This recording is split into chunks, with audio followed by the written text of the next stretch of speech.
Prince Charles Emerald from B Scream 3rd year Bravo, and I am here to recite the 3 sets of 10 commandments. The first 10 commandments is safety driving, as driver would say. First is I will not drive when drunk, nor drowsy, nor fatigued.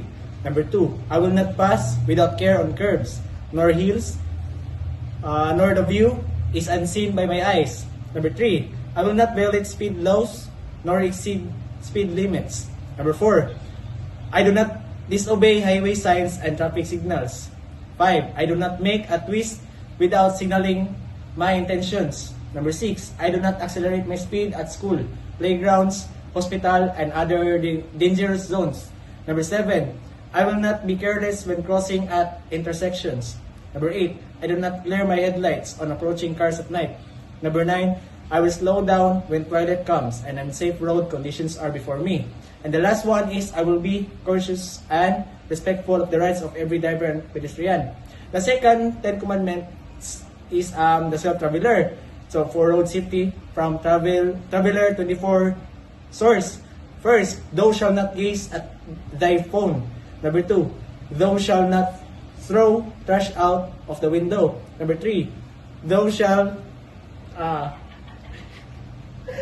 not or never drive intoxicated.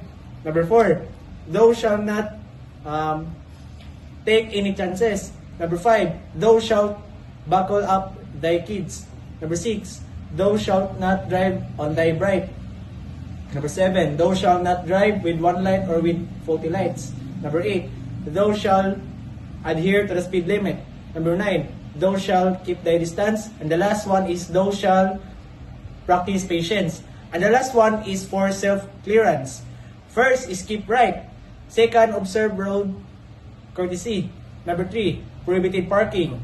Number 4, if in doubt, do not overtake.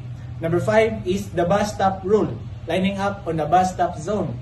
Number 6, rule to prevent or untangle traffic jams. Number 7, observe traffic management measures.